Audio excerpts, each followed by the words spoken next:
Welcome to this edition of Pills on Prayer. We're going to be looking at what's not even a bracha in shemoneh esrie, but sort of an addition that was added on.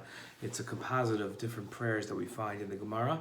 It is the paragraph of Elokai Nitzur that we say after our shemoneh esrie. Debate whether it's after shemoneh esrie or at the end, but that's more of a halachic dispute. And here we're here to explain what the words mean. So there are two themes to this part of prayer. The first is anivos, humility, and the second is the idea of doing things lishma, doing them for the right reason. There's two types of humility that we find in our rabbis' writings in Pirkei Avos. One is our understanding of ourselves in relation to the universe, especially in relation to God, in which case we have to recognize that we're afar v'efer, we're dust of the earth, we're nothing.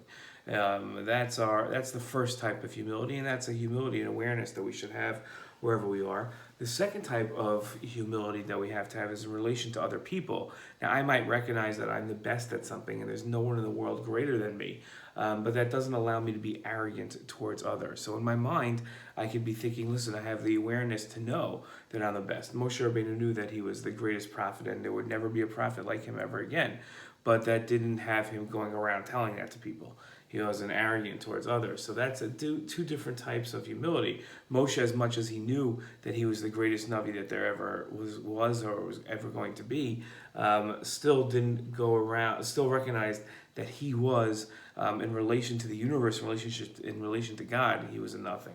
But the second idea is lishma, which means that you recognize that and that's sort of the same thing as serving God out of love, is serving God for essentially not for any other reason, altruistically you could say.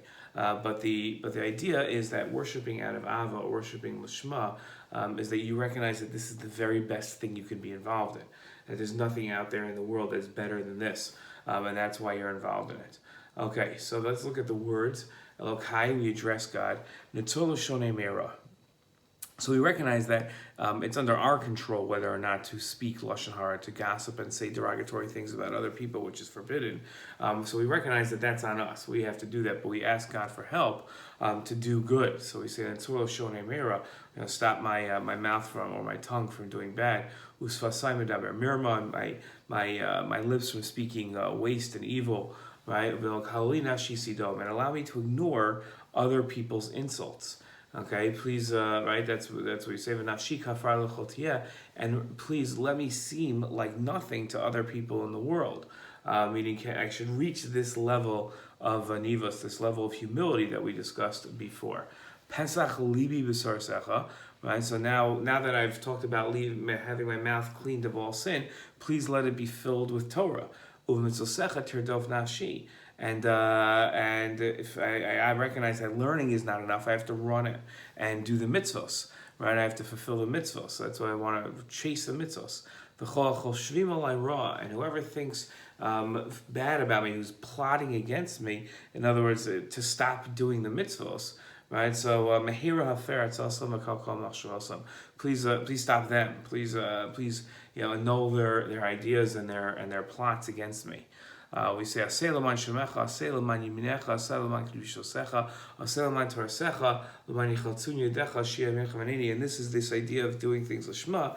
We say, Hashem, we do this not because you like me or because I'm deserving. I recognize not, but because I want to be an Eved Hashem, and this is what I would be doing l'shma. This I would be doing for you, for your reputation to be out there. So don't do this for me because I recognize I'm undeserving.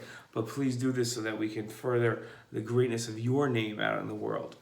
And then we say, we ask that everything that we said out loud should be answered. Okay, and what I didn't say out loud, but I know is in my heart, and I just haven't enunciated and vocalized, please grant that as well.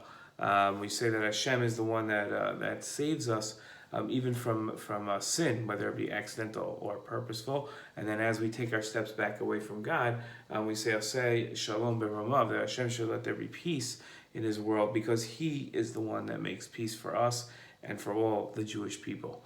Okay, that's today's Pills on Prayer.